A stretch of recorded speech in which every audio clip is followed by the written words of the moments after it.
ನಮಸ್ಕಾರ, ಎಲ್ಲರಿಗೂ ಕನ್ನಡತಿ ಅಡುಗೆ ಚಾನಲ್ಗೆ ಸ್ವಾಗತ. ಇವತ್ತು ನಾನೊಂದು ಹೊಸ ಬ್ರೇಕ್ಫಾಸ್ಟ್ ರೆಸಿಪಿಯನ್ನು ಮಾಡಿ ತೋರಿಸ್ತಾ ಇದ್ದೀನಿ. ಈಸಿನೂ ಟೇಸ್ಟಿನೂ, ಹೆಲ್ದಿಯಾಗಿನೂ ಮಾಡ್ತಾಯಿದ್ದೀನಿ, ಕಡಿಮೆ ಎಣ್ಣೆ ಬಳಸಿನೂ ಮಾಡ್ತಾಯಿದ್ದೀನಿ. ಬೆಳಗ್ಗೆ ಗಡಿಬಿಡಿಯಲ್ಲಿ ಕಡಿಮೆ ಸಮಯದಲ್ಲಿನೂ ನೀವು ಇದನ್ನು ಮಾಡ್ಕೋಬೋದು. ಮಕ್ಕಳಿಗೆ ಈ ರೀತಿ ಮಾಡಿ ಲಂಚ್ ಬಾಕ್ಸಲ್ಲಿ ಕೂಡ ಹಾಕಿ ಕೊಡ್ಬೋದು.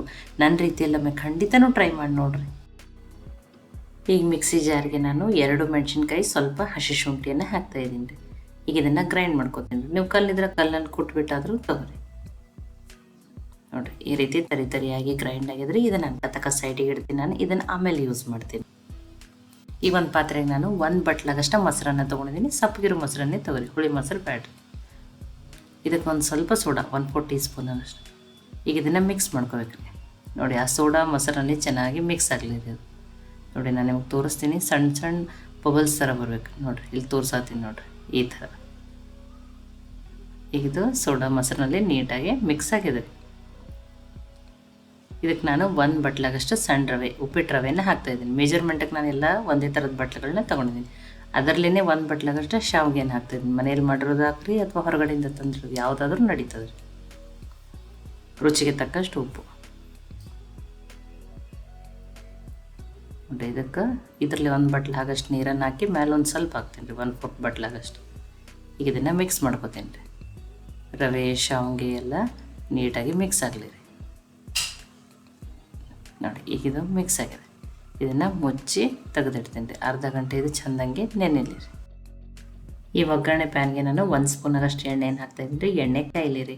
ಎಣ್ಣೆ ಕಾಯ್ದ್ಮೇಲೆ ಒಂದು ಅರ್ಧ ಸ್ಪೂನಾಗಷ್ಟು ಜೀರಿಗೆ ಹಾಕ್ತೀನಿ ರೀ. ಜೀರಿಗೆ ಫ್ರೈ ಆಗಲಿ ರೀ. ಜೀರಿಗೆ ಫ್ರೈ ಆದಮೇಲೆ ಅರ್ಧ ಈರುಳ್ಳಿಯನ್ನು ಸಣ್ಣದಾಗಿ ಕಟ್ ಮಾಡಿ ಹಾಕ್ತಾಯಿದ್ದೀನಿ ರೀ. ಒಂದು ಸ್ವಲ್ಪ ಫ್ರೆಶ್ ಕರಿಬೇವು ಸೊಪ್ಪಿದ್ರೆ ಹಾಕಿರಿ. ಸಣ್ಣದಾಗಿ ಕಟ್ ಮಾಡಿ ಹಾಕಿದ್ದೀನಿ ರೀ.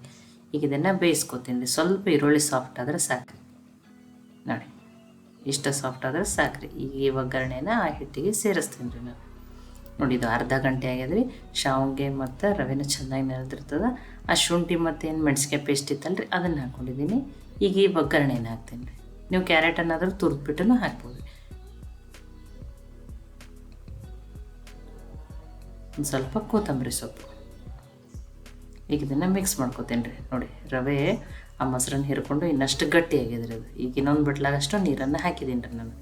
ನೋಡಿ, ಹಿಟ್ಟು ಯಾವ ರೀತಿ ಇರ್ಬೇಕಂತ ಹೇಳಿ ತೋರಿಸ್ತೀನಿ ನೋಡಿರಿ. ನೋಡಿ, ಈ ರೀತಿ ಇರಬೇಕು.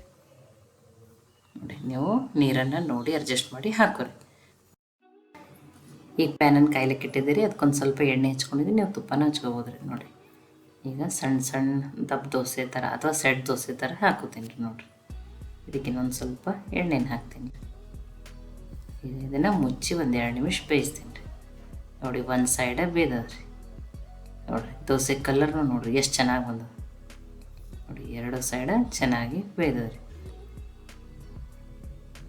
ಒಂದು ದೋಸೆ ಹಾಕಿ ತೋರಿಸಿದ್ದೀನಿ, ಇನ್ನೊಂದನ್ನು ಹಾಕಿ ತೋರಿಸ್ತೀನಿ ರೀ. ರವೆ ಮತ್ತು ಶಾವಿಗೆದಿಂದ ಮಾಡಿದ ಹೆಲ್ದಿನೂ ಅದ, ಟೇಸ್ಟಿನೂ ಅದ ರೀ. ನೋಡಿ, ಬೆಳಗ್ಗೆ ಗಡಿಬೇಡಿಯಲ್ಲಿ ಹಿಟ್ಟು ನೆನೆಹಾಕ್ಬಿಟ್ಟು ಅರ್ಧ ಗಂಟೆ ಒಳಗನೆ ಇದನ್ನು ನೀವು ಮಾಡ್ಕೋಬೋದು. ಕನ್ನಡತಿ ಅಡುಗೆ ಚಾನಲನ್ನು ಸಬ್ಸ್ಕ್ರೈಬ್ ಮಾಡಿ, ಬೆಲ್ ಐಕಾನ್ ಪ್ರೆಸ್ ಮಾಡೋದನ್ನು ಮರಿಬೇಡ್ರಿ.